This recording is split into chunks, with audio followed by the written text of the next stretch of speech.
Today's video is sponsored by the education app Pandai, which is an app for students from Year 1 to Form 5 that you can access both on your phone and laptop. Pandai app is available in both free and paid versions, and you can pause to read the differences between the two.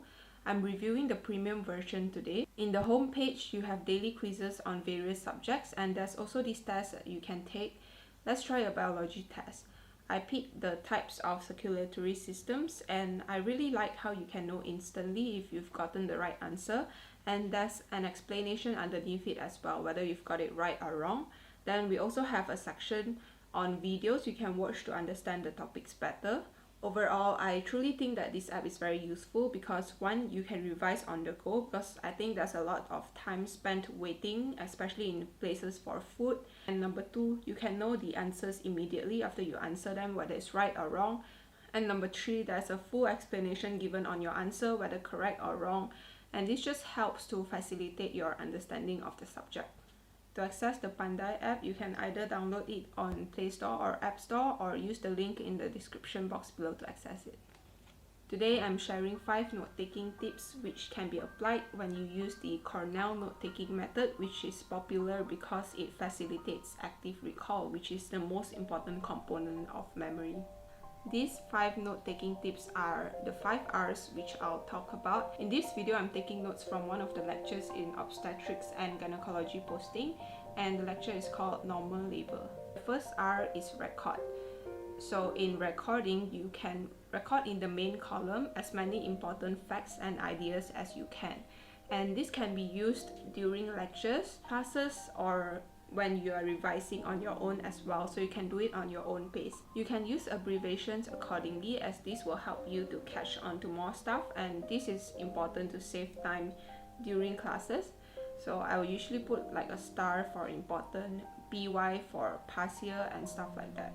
The Cornell method can be used both in classes and lectures, and also when you are revising on your own, but I would recommend it for your own revision, as when you're in class, everything just happens too quickly. The second R in the 5 R's is reduce, and so as soon after as possible, summarize facts and ideas in the Q column.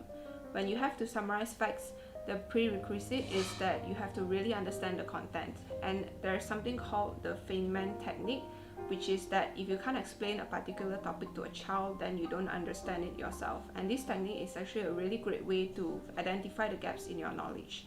By following the second tip, which is to reduce, you are essentially applying the Feynman method.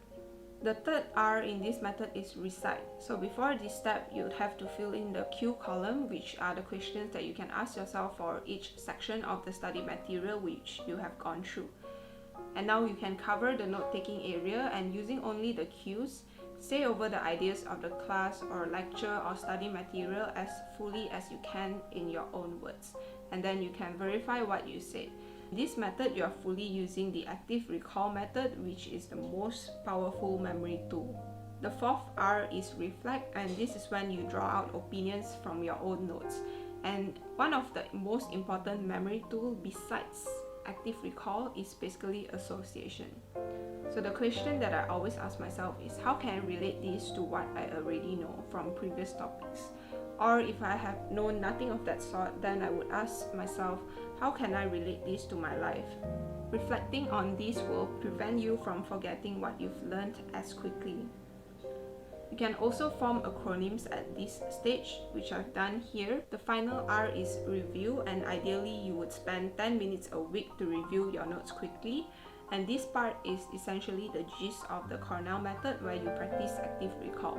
It's convenient because you can just cover the note-taking area and recall things using the Q column, and this cannot be easily achieved through other note-taking methods. It will not be easy to push yourself to review the things which you've learned the previous week or even the week before, but it's so necessary and rewarding so as to break the forgetting curve. The forgetting curve basically shows the decline of memory retention in time and how information is lost when no attempt is made to retain it. By reviewing your study material often, you can transfer what you have learned to your long-term memory, and so when you need the memory, it's there. These are the 5 R's, the steps which you can take when using the Cornell note-taking method. This system does take a little bit of effort to start out, but it's rewarding. That's all for today's video. Thanks for watching, and I'll see you guys in my next video.